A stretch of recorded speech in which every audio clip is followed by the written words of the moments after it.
এখানে খেলতে আসা কারো এক হাত নেই, কারো পা নেই, আবার অনেকের হাত পা থাকলেও তা অকার্যকর। এসব প্রতিবন্ধকতা উপেক্ষা করে ক্রিকেট মাঠে নিজেদের সর্বোচ্চটা উজাড় করে দিচ্ছেন তারা।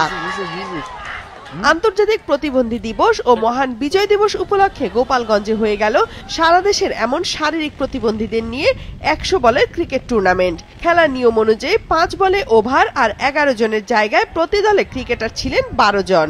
২ বছর যাবত আমাদের কোনো খেলা নেই। ফিজিক্যালি চ্যালেঞ্জ যে ক্রিকেটটা আছে এটা ভুলে যাওয়ার মতো। অনেক দীর্ঘদিন পরে এটা খেলার আয়োজন হয়েছে, আমরা সবাই একসাথে খেলতে পারতেছি, এটা অনেক কিছু। আমরা সবাই মাঠে ফিরতে চাই, মাঠে ফিরে আমরা সবাই খেলতে চাই।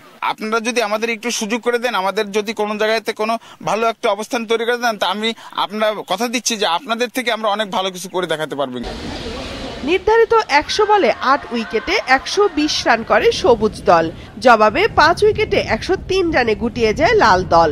ডান হাতে ব্যাট চালিয়ে ৫৬ রান করে ম্যান অফ দ্য ম্যাচ হয়েছেন সবুজ দলের অধিনায়ক সাইদ আহমেদ। ন্যাচারালি যেগুলো ক্রিকেট খেলে সবাই ফিজিক্যাল ফিট যে প্লেয়াররা খেলে থাকি, আর এই ডিজেবল ক্রিকেটটা যে হলো এটা আমাদের গোপালগঞ্জের এই প্রথম। কলেজ থেকে যখন জানতে পারলাম যে প্রতিবন্ধীদের একটা ক্রিকেট টুর্নামেন্ট আছে, তখন কলেজ থেকে দেখতে আসলাম। এটা একটা ব্যতিক্রম যে প্রতিবন্ধীরা খেলতেছে, এটা আসলে আমাদের কাছে খুব ভালো লাগতেছে। ভিন্নধর্মী এ টুর্নামেন্টে আম্পায়ারিং ও স্কোরবোর্ডে দায়িত্ব পালন করেছেন নারীরা। ভবিষ্যতে এমন আয়োজনে পৃষ্ঠপোষকতার কথা জানান জেলা প্রশাসক।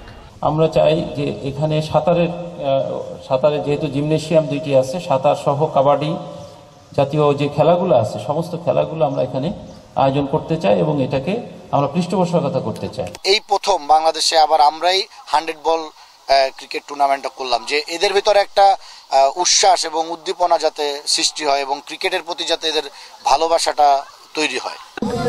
এমন আয়োজনে শুধু গোপালগঞ্জ নয়, সারা দেশেই হওয়া প্রয়োজন বলে মনে করেন খেলোয়াড়রা।